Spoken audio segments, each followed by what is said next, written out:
안녕하십니까. 은세여 대표 박인정 회사입니다. 오늘 이제 349강은요. 자녀의 결혼시 주택을 취득하기 위해서 부족한 자금을 빌려줄 것이냐 아니면 그냥 줄 것이냐의 장단점을 비교해 보겠습니다. 요새 그 개정세법 대책이 아주 되게 여러가지 상속세, 증여세, 취득세, 보유세 이런 걸 꽉 쥐고 있고, 기업 활동에 대해서도 이제 이 차등배당에 대한 이중과세와 그 다음에 적정액 초과수에 대한 법인세, 과세, 이런 배당세, 과세 이런 걸 통해서 기업 활동과 재산 활동에 대한 여러 가지 그 세금이 이제 완전하게 이렇게 꽉 쥐어 있어요. 사통팔달이 아니라 사통 9, 8 패로 이제 이렇게 세금이 꽉 쥐어 있다 이런 얘기예요.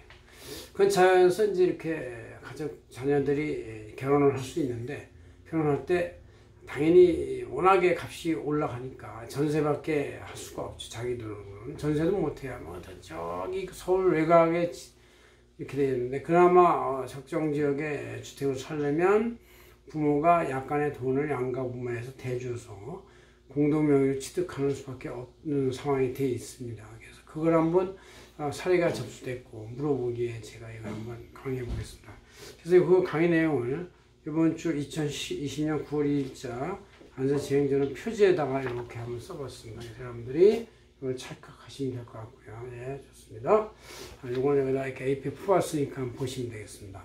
자, 먼저 상황은 이제 어떤 10억짜리 부동산을 사는데, 이게 사실 서울의 평균 아파트 값의 중앙값이 9억, 10억 된다고 그러니까 이렇게 모델을 설정해 봤어요.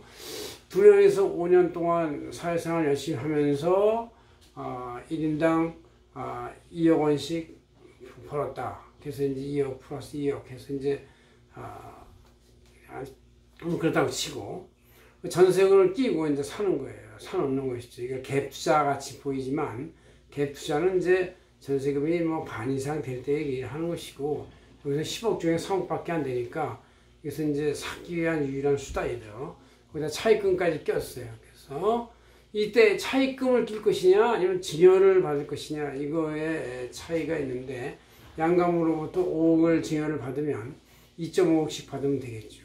이렇게 됐을 때 이 빌려받느냐, 이 돈을, 차액을 5억에 대해서 반씩 2억 원천씩 이걸 빌려서 받느냐 아니면 그냥 증여받느냐에 따라서 이것이 장기적으로 어떤 세금 차이가 있는지를 한번 보겠습니다. 자, 방법은 부동산을 이렇게 빌려받는 거, 부모로부터. 이것은 이제 차입금을 한다고 치는 것이고, 전액 증여받는 것은 그냥 증여를 받는다고 치는 것이죠. 그래서 이 증여 문제에서 차입금은 이제 정상적으로 차입금을 빌리고 이자를 주니까, 부모한테 이자를 주니까 증여 문제가 없어요. 그러나 부모한테 전액 증여받는 것은 증여세를 내야 되는 것이죠. 그래서 정상 거래일 때 이 차입금을 했을 때는 5억 원에 대해서 연 최저이자율이 특수관계인간의 이자가 4.6%니까 이렇게 보면 이제 이거 10년 동안 빌려야 되죠. 그래서 이게 연 2,300만 원이 되고, 2,300만 원에 대해서 이자율이 이제 14.5%, 15.4%니까 원천 인수를 하고, 물론 이제 이게 비영업 대금이기 때문에 25%, 즉 27.5%를 원천 인수를 하고 나중에 종합소득을 내가 마찬가지긴 한데, 10년간 이렇게 이제 일반 이자를 했다고 치면은 3,500만 원의 이자를 낼 거예요. 이것이 이제 부모의 종합소득에 이제 합산이 돼가지고, 부모의 한계 세율이 이제 연봉이 한 1억 넘는다고 치고 35%로 가정이 되면은, 부모가 이 자녀로부터 자금 빌려줘가지고 받는 이자에 대한 10년간의 총 세금이 한 8,800만 원 정도가 됩니다. 그죠? 8,800만 원에서 물론 원천 납부한 3,500을 빼니까 5천만 원 추가 내는 것이지만, 토탈은 8,800만 원이 맞아요. 그래서 이제 이렇게 8,800만 원 이자를 내면서 원천세도 이렇게 내는데, 이렇게 되면 이자 원금은 자녀는 언젠가, 자녀는 10년 동안 이자를 이렇게 2,300만 원씩 2억 3천을 내는 것이고, 부모한테 가는 것이죠. 2,300억을. 또 자녀는 나중에 또 5억 원을 빌린 거니까 부모한테 상환을 해야 돼요. 그죠? 그래서 이제 최종 세금은 8,800만 원이 들면서도 나중에 자금을 반환해야 되고 이런 문제가 남습니다. 그러나 증여는 이제 전액 증여했으니까 증여세에 대해서만 내면 됩니다. 증여세를 이제 한 명한테나 받았다고 치면은 5억의 증여세에 대해서 자녀 공제 5천만 원을 빼면은 이제 4.5억 원이 되고 4.5억 원에 대해서 1억까지가 10% 플러스 3.5 추가 차액에 대해서 20% 하면은 총 8천만 원이 됩니다. 그죠?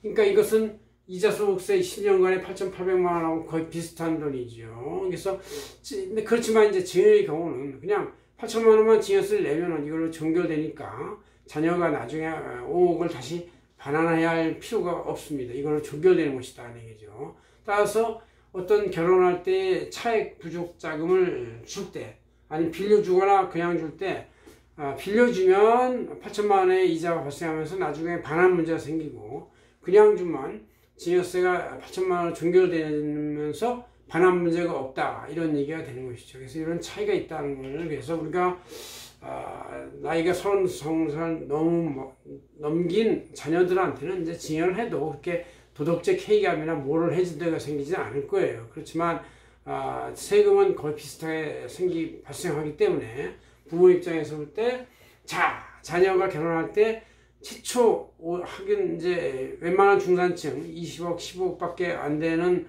재산을 가진 사람 입장에서 볼 때는 5억 증여가 대단히 큰 것인데 이게 최초이자 마지막일 수도 있어요. 이럴 때 증여에 대해서 신중해야 된다. 그냥 주면 같은 8천만 원 이자 소득세 발생하면서 나중에 반환을 다시 받아야 되지만 그냥 전액 주면 8천만 원 증여세 발생하면서 나중에 받을 필요가 없이 그걸로 종결된다. 이렇게 볼 수가 있습니다. 이런 걸 여러분들이 보고서 이거를 빌려줄까 그냥 줄까를 잘 생각해야지. 그렇지 않고 그냥 빌려주는 걸로 하지 이러면 이게 이제 결국은 세금은 똑같이 발생하면서 나중에 반환 문제가 생기는 것이다. 그런 얘기죠. 고맙습니다. 안성현 대표 박인종이었습니다.